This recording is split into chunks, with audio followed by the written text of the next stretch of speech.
This is Sandown International Motor Raceway. It's the running of the traditional Sandown Enduro, the 1997 Tickford 500, and the last appearance in Victoria of local legend Peter Brock. Hello everybody, I'm Brett Ramsey. Welcome to a brand new series of In Pit Lane. Oh, we've got a foul in the back straight away.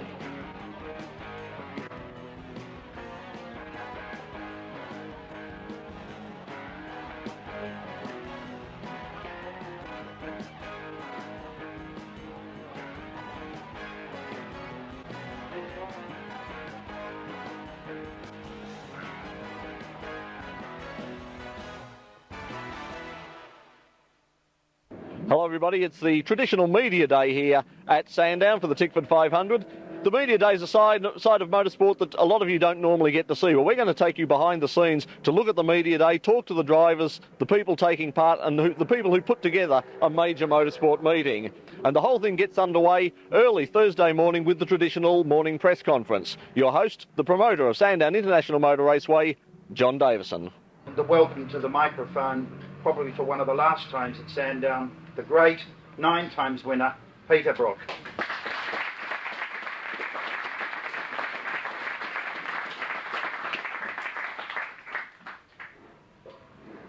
Yeah, we'll see which one of these is working. Peter, we'll use the outside PA system because the internal one tends to be playing up at the moment. What was the real reason you decided to retire? I mean, most footballers, boxers ended up getting beaten all the time and get a bit depressed and don't like being at the back of the grid, but that's hardly the case with you, particularly at Oran Park. A month ago, qualified pole and really almost won until the dying stages of the third race. What was the real reason you decided to give it away? I think there's just comes a point in time when you look at things and think, well, it's time for a new direction. There was nothing particularly, I guess I was concerned about with circuit racing. I guess it was just more or less, here's the young drivers coming along. I've enjoyed very much working with them. I've got a lot of new challenges and directions that I find have taken my attention. Yeah, go on with this one's working now. And I guess it'd be fair to say that when you get those challenges in life, that it's important to, do what you feel is the right thing to do, because you can hang around too long. And I thought, no, it's quite a compliment when people have said to me, you're retiring too early. I think, well, you couldn't say a nicer thing to me, actually, than that. But in 1998, I won't be retiring from motorsport. I'll still be involved in motorsport. It's just that I won't be out there driving 05 in terms of motor racing. Right, it's a special gesture today, ladies and gentlemen, and I think this will give an idea of the passing of the technology, particularly personified by motorsport. We have Peter's A30, or a recreation that his son did a fantastic job of, which really is what he started his racing career in, and also in the pit lane is the car he's going to finish it in. And if you have a look at the difference in the technology, it is quite remarkable. But Brocky, really, you've got a very good teammate this year in Mark Scaife, and how do you really rate it? Oh, here we go again. Well, I think that having Mark available this late in the season was rather an incredible situation. I knew it was going to take someone with a great deal of, experience, because the crowds have been, and the crowd attention has been enormous in the last few weeks, last few months. I think that Mark has got the maturity and the skill to be able to sort of get on with the job and make sure that the team is able to prepare the car properly and have it developed for the race as the practice sessions sort of unfold, and allow me to, say goodbye to the race fans. Now, that doesn't mean to say that when I'm going to get behind the wheel, I'm going to be giving it less than my best shot. I don't know any other way than to get out there and just go and do my very best at that time. But to have Mark available to assist in proceedings, and I guess to also understand the responsibility in the eyes of a lot of the public out there, that he's got to do the right thing, I've got total confidence that Mark will do the right thing. So it's worked out very well. Representing Ford Credit, the current Shell Australian Touring Car Champion. He led this race for quite a lot of it last year. Ladies and gentlemen, the 1997 Touring Car Champion, Glenn Seaton.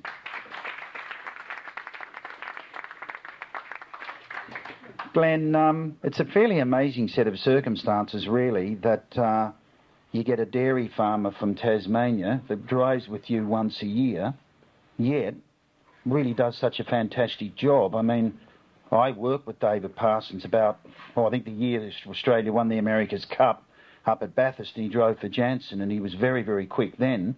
But how does he actually go about keeping his eye in when really he doesn't do a lot of racing? Well, he tells me he keeps himself fairly fit, but he spends a fair bit of time swimming and also a fair bit of time in the sauna, because in the past, David, in a couple of the races that we've been involved in, has struggled with the heat, and since he's been doing the saunaing, it's unbelievable that he can control with the heat now. So, no, he's really a fantastic backup for us. He's been associated with our team for a long while now. I think 1991 was the first time he came involved with us. And he's been a great friend as well. And really, to ask for anyone else to do a job any better than he can and sort of not race all year is very difficult. And really, it's great to have him on board. And something that we're both looking forward to is this weekend, and also Bathurst, because we have got close to winning Bathurst and just missed out. But it's going to be quite a tough this weekend, and also Bathurst, because of the competition this year, I think is just come up that step further from the previous years. And there's so many good teams, there's so many good combinations now. It's going to be tough to win, and I think at the end of the day it's going to be great for the spectators, because there will be in the vicinity of probably a dozen teams or a dozen cars that are going to win the race. This a new innovation they've brought in, which will be very interesting to see it unfold on Sunday, and a lot of members of the media may not be aware, but they've now brought in compulsory brake pad changes. Now, what brought that about? Because I think that was a very imaginative thing to do, but I think there will probably be a fair amount of fumbling among some of the teams and people getting burnt. And I mean, have you done a lot of practice trying to change all these things? Well, naturally, we're all professional teams, and we're going to go out there and do our best job of changing pads, but really that's just another innovative into the sport, which is great for the spectators, because it's just something else changed in the pit stop, which those sort of things can happen and puts the teams under pressure. So that'll be good for the sport and good for the racing, I think. Right, I'd like to continue the interviews on, but I won't. For those drivers that may be offended, apologies, gentlemen, but I think we've got the best drivers in the country. We've got one of the best touring car categories in the world. And we've got them here at Sandown. The Tickford 500 is a really great event. It's Brocky's last appearance. And what we're going to do now is we're going to clear the track. And the whole aim of this day is to provide a leisurely atmosphere for the media to walk up and down pit lane, to undertake any interviews if you wish. If any of you want to go around the track in the back of any vehicles, we've got some utes or some station wagons out the front. If you want to put the cameras in them, you've only got to let us know. And it's really designed for you people to be able to do what you're here to do. So thank you for supporting the Tickford 500. We'll go out and clear the track, and then there'll be some on-track promotions with Brocky, and then I'll announce over the PA system the track is open. Thank you. Craig Lowndes, welcome back to Australia. Thank you very much. It's nice to be back. It's been an interesting year for you after the success of last year. How do you think this year has gone? Well, I can sit back now and look at it. There's had a few positives in this whole year, although there's been a lot of negatives. But I think I'm a better driver for it, and I'm more mentally prepared for all this. And virtually going away from last year, we had a race team that was very supportive, very, very keen to win a race. And you go over there, and I've got to deal with the team, the atmosphere, the whole works. I've got to deal with other areas I'm probably not used to over here. And I think me coming back has been fantastic. But learning this year. As I said, it's been a little bit frustrating not having the performance we had last year, but all in all, I'm very happy. Now, you've been living in Austria. It must have been something of a culture shock. Well, it is. It is a beautiful place. It's really pretty. They virtually talk German, so it's you got to try and learn the German and trying to communicate. Going down the milk bay, just not only to get a milk or bread or anything. You got to try and communicate to people, and it does get a little bit tedious and frustrating at times. But in the end, I didn't realise how hard it was until I come back to Australia, where I virtually get out at the airport. I can read signs, I can talk to people, I can communicate. So it's just an interesting. Although I've had the experience to go over there and do that, and this year at the end of this year, I'll be a lot more aware of what I have to do for next year. So what are the plans for next year? Has that been finalised as yet? Not at the moment, no. It really comes down to finances. We're working very hard. Obviously, if I can get some performances at the end of this year, either here or over there, that'll help that enormously. So I'm working hard on that, and hopefully we can get the performance and get the money to back me overseas next year. Tony Longhurst, welcome to Pit Lane. It's been a very interesting year for you this year. How do you look back on 1997? We came strong towards the end of the rounds. At Oran Park we finished third, so that was our last race for the year, and everyone's at their best. I was very, very happy. But early in the year we had a few problems technically and getting the correct compound, but we've got that sorted now, so I'm looking forward to the next two races. You started the year basically, I suppose, as a two-car team, and then that sort of all finished. How much of a disruption was that, the whole thing with Steve Van Ellery? No, blessing in disguise. It's given us time to do more development on the engine. We've got a stronger engine, a better chassis, and it's much easier running one car. I didn't realise what a distraction it was with a second car and trying to teach a young lad how to drive, so I'm very, very happy now. I think it was Alan Moffat said that running two cars wasn't twice as difficult, it was 4 times as difficult. So did you find that? No, it really is. Like, when you're by yourself, you can focus on your car and develop it and improve it. When you've got a second car, you're always worrying about that car's problems and why it's not at the pace or so on. But I think Alan Moffat's summary is probably correct. Melinda Price, Karen Brewer from the Castrol Cougars. Melinda, you were on pit lane about this time last year, a little bit earlier, and I remember you saying that you'd really one day like to drive a V8 supercar. Did you think that it happened like this? No, I guess back then it was probably a dream, and lucky for me, my dreams come true. So how did it all happen? How did the approach come? I guess it was a Castrol initiative to sponsor a team with female drivers, and Larry was asked to run the car and agreed, and Russell was left to the fun job of choosing an assortment of females, and Karen and I got the call, and we had a test day with a couple of other girls, and here we are, we've got the job. So of course we know your background in motorsport, in karts, and also in a variety of touring cars, but what was the V8 supercar like to drive the first time? It was like nothing I've ever driven before. It was absolutely fantastic, and I guess I'm addicted now, so hopefully there's a car there with my name on it for next year as well. Well, Karen, you are someone who came with a bit of V8 experience in the Commodore Cup, I believe. How did you get the call?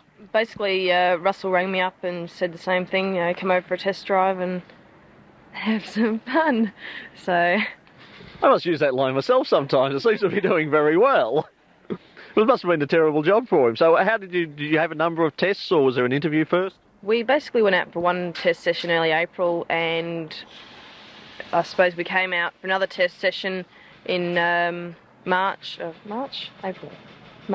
only had one. We only had one, but we went out for a second one. Anyway, I think we did a lot better than what we thought we would and what everybody else thought we would the first time, so I think they stuck with us from there. Well, you've both raced in rounds of the Australian Touring Car Championship. You both done 2 rounds? Yep. Yes. So where did you race? At Wanneroo? Karen started off in round 7 at Lakeside, then I did round 8, which was over in Perth at Wanneroo, then Karen did the Adelaide round at her home track, and then I finished up at Oran Park. So what was the experience like being out there for that first race in the touring cars? At Lakeside, well, it's one of the most daunting tracks of Australia. It's pretty fast, and debuting the car there was just unbelievable. I was nervous, but it was also thrilling at the same time. It was just absolutely great. I was terrified sitting in the pits watching her as well. She was scared I was going to crash it. Well, had you raced at Lakeside before? I had been there in the Mazda 121 series and also superkarting. So what was your background? I take it you obviously have a kart background as well? I started in sprint karts for about 2 months, and I progressed up to the sprint superkarting 100cc non-gearbox. I went to 4 of the 6 national championships, and I got 2 firsts and 2 seconds and took out the national title. I'm the only female to win a national title under the CAMS, so that was pretty good. And then I went up to the Commodore class, and I was about the 6th fastest out of 25 guys, and then I went into the Mazda 121 series where I competed against Melinda, and I got 4th overall in that series, and I won Lakeside in the Mazda there. So for this weekend, and of course at Bathurst, what's the race plan? Oh, we haven't really sat down and discussed it yet. I guess we'll just have some practice tomorrow and have some practice Saturday and see how it all works out, and then sit down and figure out what the plan of attack is Saturday night. One of the major support categories for this weekend's Tickford 500s is, of course, the Formula Fords. Formula Ford in Australia has seen a long history of Australian-built cars, Bowen, Elfin, and more recently, the Spectrum 06, and its constructor, Mike Borland. Mike, tell us about Spectrum racing cars. Spectrum racing cars started about 10 years ago. We built for about 5 or 6 years just cars for ourselves to build up a database, and in 1993 we started building our first production cars. So these cars have been very successful over the years. Tell us a bit about the design philosophy of the current Spectrum 06. The current 06 car was a brand new car for this year. We sort of try to cycle our designs for about 3 years. This car was sort of really just a logical evolution of the 05 model. We've tried to make it lighter and follow all the basics design trends, really, to lower the centre of gravity and just sort of keep it simple and stiff chassis, easy to work on. Just a lot of basic sort of things, nothing flash. Okay, so tell us a bit about the layout of the car, the suspension and that sort of thing. It's a monoshock suspension, is it? No, it's not. We're still running the twin shock suspension, front and rear. We've kept that. We sort of don't believe the monoshock suspension is entirely sort of adaptable to Formula Ford. So we're just running a normal double wishbone front and rear with a coil-over spring over the shock absorber using Penske shock absorbers. Now, the design philosophy, of course, is a very narrow car. I suppose that's very important. Tell us about the location of radiators and that sort of thing. That seems to be quite a science, and the aerodynamics. I gather you don't have a wind tunnel to test. How do you come up with the final shape of the car? No, we don't have a wind tunnel to test. I mean, we don't. The market's not big enough for us to be able to sort of develop in that way. We sort of do a bit of track testing, and we've got data acquisition equipment that enables us to work out pressure differences in different areas of the car. So this year's car's got side pods for safety reasons. It was mandatory this year to have a deformable structure around the driver. So it's enabled us to control the air a lot better coming out of the radiators by keeping them inboard in the side pods. The cost of building a car such as this, not for the people to buy, but I mean in developing such a car, what sort of investment would that be? Well, it's been pretty hard to figure out, really. I mean, it's been 10 years to get where we are, to be able to sort of design this car. Well, pretty hard to put a price on it. Lots and lots of hours. How the sales going? Did they mention? No, I haven't heard. But we got our 4-day pass, so we'll be there. Yeah, I'm pretty good, I reckon. Yeah. Thanks. How many autographs have you signed this weekend? Well, we're well and truly into the thousands. Hard to say, really, because one person might bring up maybe 4 or 5 items, a bit of memorabilia, new T-shirt, book, cap, something like that. So I haven't really counted, Bev, but I reckon the factor would be every one person be somewhere around about 3 to 4 items per person, and there's a lot of people. Now, are you going to be in any fit state to race tomorrow? You're likely to have RSI. Well, I guess I'm going to have to, in all honesty, just sort of give myself some quiet time tomorrow. But right now, these people have come out to say goodbye, and just spending some pretty valuable time with them. One of the more successful innovations in Australian motorsport in recent years is the Commodore Cup class.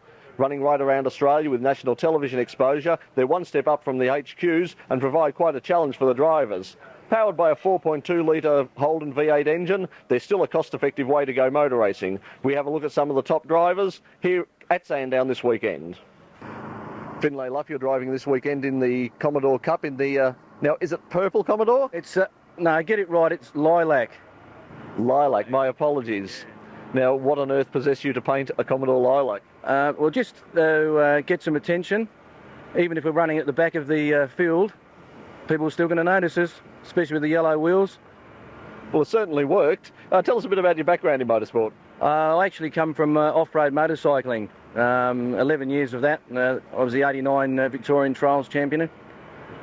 And 2 years ago, I decided to go to 4 wheels, and this is a good class to be involved with. It's junior sort of touring cars. Peter Knight, you're running in the Commodore Cup as well this weekend. You come from a HQ racing background, don't you? Yeah, that's right. Yeah, I got into HQ racing when it first started up, and spent about 5 years in that, and then progressed onto this, which has been good. Yeah. So how do the two compare in terms of speed, running costs, those sorts of things? The HQ's relatively cheap, obviously, and they're very, very good sort of learning curve for anyone wanting to get into motorsport. And this is sort of a step up in speed and costs, and sort of time factor as well. So it's been good. Even though it's a control formula, they're surprisingly sophisticated vehicles, aren't they? Yeah, there is. I mean, they keep the controls on the money spending and allow you to sort of do setup on the car where it's not going to cost anyone money, more time and effort, and if you want to put in the effort, you get the results, and so there's plenty to keep us busy for sure. Guy Andrews, normally we see you running up and down the beach and plummeting through the surf. What are you doing here at Sandown this weekend? Well, I guess I've been a motorsport fan for years, probably as long as I've been involved in Ironman racing, and I thought it's about time I started doing a little bit, and been coaching Tony Longhurst with some cycling and running, and he's encouraged me a lot too, so should have a fun weekend. So how many races have you had so far? Well, I did, really the only race I've done competitively is, well, I don't know if you can say competitively, but it was the celebrity race at the first Melbourne Grand Prix in '96, and I won that, so I've done a little bit of karting before that, and I thought it was about time I start sort of having a serious go at something. So what does this mean for the Ironman career? Have you hung up your bathers? No, definitely not. Obviously that's a summer sport, and this fits in quite well around it, and I can still train. I've been up this morning, done some training before I come to the track, and it'll all fit in and blend in nicely, and I can't see why I can't do both. The media centre manager here at Sandown for the Tickford 500 is Debbie Spurrell. And Debbie, what is the role of a media centre manager? Basically, you cater to the whims of all the media people over the weekend. Photocopying, stats compilation, make sure the media centre is presentable, dressage of the area for your media conferences, anything they require. If they want it and ask for it, you do it. So how did you get into the job?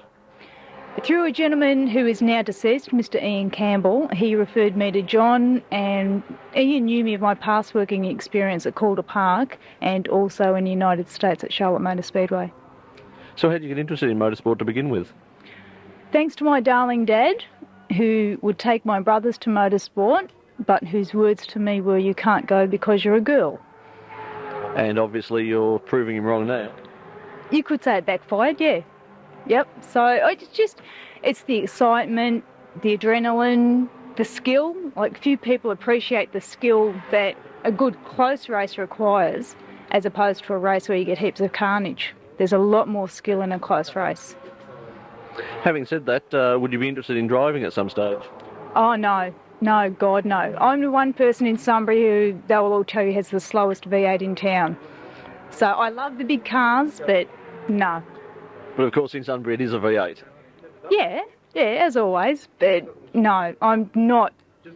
The tarmac's for the people who can handle it, and I'm not one of them. So over the course of this weekend, I mean, you're talking about the photocopying, the faxes and all that. That's why it's very quiet today. It's Friday, but I imagine all hell will break loose Sunday. Sunday is actually a bit of a cruise. Saturday is the busiest day up here. You've got actually 14 track sessions tomorrow, so you've got times constantly coming, media staff getting your copy ready for the Sunday morning's papers, which will of course hopefully attract more people here on the Sunday. Saturday is the hell day here. Sunday you cruise if you live through Saturday. No doubt you've met a lot of the drivers over the years in various forms of the sport. Who are some of the people that have impressed you? Alan Grice, fondly called at home as my Alan. He's just an Aussie, and I have to say I love the man, he's great. Wayne Gardner impresses me. He's very much his own man and not afraid to speak his mind. Peter Brock, the consummate professional. Craig Lowndes, the young gun, has got well the world at his feet at the moment. Generally speaking, I've never found any of them to be rude or bombastic or I'm the race car driver. Never. They've always been polite. Always. What about the media? Are we as lovely and polite? Oh, you bunch of rats. No, honestly, no, they have. No one's ever been rude to me or given me a hard time. And if I ask them to wait, they wait a few minutes. They know that you'll do it for them when you can. Yeah, no, they're good people. So how do you see your future in this role? Do you want to perhaps move on to another track at some stage, or are you happy here at the moment? I'm happy here at present. Ultimately, I would love to get back into it full time. That's my ultimate dream. But in Australia, the vacancies just don't appear to be there. I had, on leaving the United States, an open invitation to go back there and train anytime I liked, which I can still take up if I choose to. Really, it's just a question of wait and see. It's a very closed environment in a lot of ways. So when you're not doing this, what is your normal job? I now work as an administration assistant out at Discount Freight Express, Australia's largest privately owned transport company. Good plug. Yes, well, we do fly the Australian flag. We are 100% Australian owned and run, as opposed to a lot of the others. Try to ride horses, though not successfully. That's about it, and drive everyone nuts. Well, on behalf of all the media here, thanks for your work. Thanks a lot, Debbie. Thank you for your time. And that's it for the 1997 Tickford 500. Hope you've enjoyed the show. We've certainly enjoyed being here. Thanks to John Davison and, of course, to all of our guests. We'll be back here at Sandown next week in the car park. It's the Victorian Motorcar Championship. We'll see you then next week in Pit Lane. Until then, bye for now.